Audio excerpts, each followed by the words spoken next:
Empower ನ್ಯೂಸ್ಗೆ ಸ್ವಾಗತ. ನಾನು ಸುನಿಲ್ ಹೊಸಕೋಟಿ.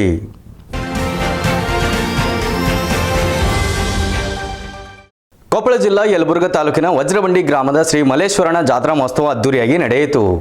ಕೊಪ್ಪಳ ಜಿಲ್ಲಾ ಯಲಬುರ್ಗಾ ತಾಲೂಕಿನ ವಜ್ರಬಂಡಿ ಗ್ರಾಮದ ಗುಡ್ಡದ ಮೇಲಿರುವ ಶ್ರೀ ಮಲ್ಲೇಶ್ವರನ ಜಾತ್ರಾ ಮಹೋತ್ಸವವು ಬುಧವಾರ ಅದ್ದೂರಿಯಾಗಿ ನಡೆಯಿತು. ಜಾತ್ರೆ ಅಂಗವಾಗಿ ಅನ್ನ ಸಮರ್ಪಣೆ, ಈ ಭಾಗದ ಪ್ರಸಿದ್ಧ ಗ್ರಾಮೀಣ ಕ್ರೀಡೆಗಳಾದ ಮುಂಗೈ ಸೇರಿದಂತೆ ವಿವಿಧ ಕ್ರೀಡಾ ಸ್ಪರ್ಧೆಗಳು ಆಯೋಜಿಸಲಾಗಿತ್ತು. ಸ್ಪರ್ಧೆಗಳಲ್ಲಿ ವಿಜೇತರಾದವರಿಗೆ ಬಹುಮಾನ ವಿತರಿಸಲಾಯಿತು.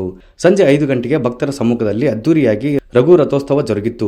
ಲಿಂಗನಬಂಡಿ ಮೌನೇಶ್ವರ ಮಠದ ಶ್ರೀ ಉಳಿವೇಂದ್ರ ಸ್ವಾಮೀಜಿ ಸಾನ್ನಿಧ್ಯ ವಹಿಸಿದರು. ಗಣ್ಯರು ಜಾತ್ರೆಯಲ್ಲಿ ಪಾಲ್ಗೊಂಡಿದ್ದರು. ಸುತ್ತಮುತ್ತಲಿನ ಗ್ರಾಮಗಳಿಂದ ಸಾವಿರಾರು ಭಕ್ತರು ಆಗಮಿಸಿ ಮಲ್ಲೇಶ್ವರನ ದರ್ಶನ ಪಡೆದು ಭಕ್ತಿಭಾವ ಮೆರೆದಿದ್ದಾರೆ. ವಜ್ರಬಂಡಿ ಗುಡ್ಡದ ಮಲ್ಲೇಶ್ವರನ ಕ್ಷೇತ್ರದ ಜಾಗೃತ ಸ್ಥಳವಾಗಿದ್ದು, ಅಪ್ಪಟ ಗ್ರಾಮೀಣ ಸೊಗಡಿನ ಜಾತ್ರೆಯಲ್ಲಿ ಸಾವಿರಾರು ಭಕ್ತರು ಪಾಲ್ಗೊಂಡು ಶ್ರೀ ಮಲ್ಲೇಶ್ವರನ ದರ್ಶನ ಪಡೆದು ಪುನೀತರಾದರು. ಈ ಸಂದರ್ಭದಲ್ಲಿ ವಜ್ರಬಂಡಿ ಗ್ರಾಮದ ಗುರು ಹಿರಿಯರು, ಯುವಕರು ಹಾಗೂ ಸುತ್ತಮುತ್ತಲಿನ ಎಲ್ಲ ಭಕ್ತರು ಪಾಲ್ಗೊಂಡಿದ್ದರು.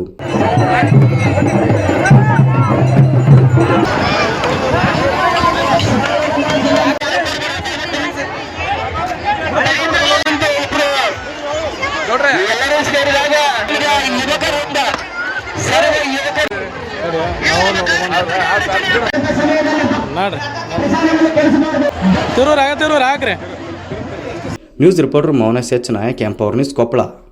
ಇದಿಷ್ಟು ಈ ಹೊತ್ತಿನ ಸುದ್ದಿ. ನಿರಂತರ ಸುದ್ದಿಗಾಗಿ ನೋಡ್ತಾ ಇರಿ ಎಂಪವರ್ ನ್ಯೂಸ್.